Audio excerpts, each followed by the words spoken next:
Never run out of battery again with the INIU portable charger, the slimmest 10,000 milliamp hour power bank that keeps your devices charged on the go. Stay powered up wherever you go. Click the link in the video description to shop now on Amazon. I died on the school run for 24 minutes and came back to life. What I saw convinced me I had passed to the other side. A mum has revealed she suffered an out-of-body experience after dying for 24 minutes while on the school. Tessa Romero says her short-lived brush with death convinced her to no longer be afraid of dying due to what she went through. The 50-year-old was dropping her daughters off at school when she suddenly had a distinct feeling that she was on the verge of death. Her heart stopped beating all at once, and for an agonizing 24 minutes she was officially dead. Doctors miraculously managed to bring her back to life, with the journalist and sociologist now recalling what those minutes truly felt like. She said, "The first thing I felt was immense peace. For the first time in a long time, there was no more physical or emotional pain. The suffering was over. I felt profoundly relieved, as if a huge weight had been lifted from me."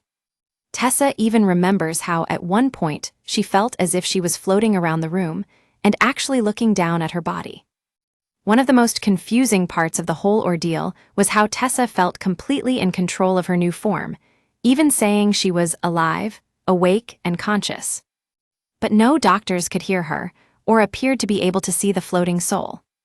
She continued, "I didn't believe in these kinds of phenomena before, but when I woke up, I knew with absolute certainty that what I had experienced hadn't been a dream. It was real. Everything around me felt different. I had a very strange feeling, as if the world had been put through an antique filter. It was as if time no longer worked the same way." She added that everything felt slower, denser, more charged with meaning. Tessa, who lives in Malaga, Spain, was unwell for several months before her short-lived death. She says that despite running various tests, doctors were never able to uncover what was wrong with her.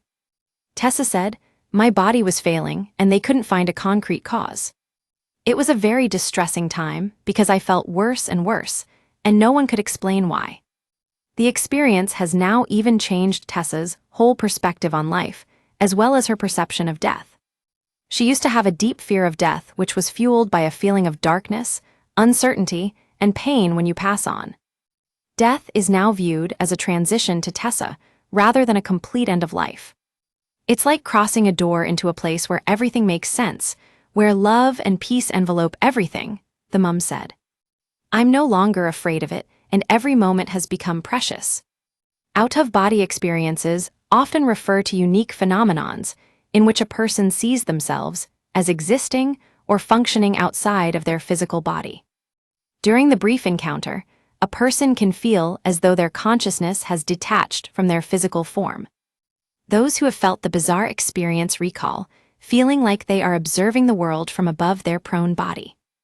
They can occur spontaneously, during sleep, or even during near-death experiences or death itself. They are often associated with altered states of consciousness and can sometimes be compared to lucid dreaming or sleep paralysis. Scientists are yet to determine what exactly causes out-of-body experiences and if they can be controlled or shaped at all. Experiences can often vary between individuals by a huge amount, with individual interpretations, usually shaped by cultural, philosophical, or religious beliefs. It comes as 55-year-old Kevin Hill recalled a similar life-changing experience after he died and came back to life. He said when he died there was no light to go towards. Bit did explain, "I wasn't looking down at my body, but I was separate from my body. It was like I was in the spirit realm. I was conscious of what was going on, but I had so much peace." Jesse Sawyer and Betty Eady both also died on the operating table while having surgery and were brought back to life. The pair shared their experiences of the afterlife, with one even saying that she was looking forward to going back. Betty, 78, explained that she had seen Jesus, God, and angels when she died. Whereas Jesse described it by saying she saw a friend who had passed away 2 years ago.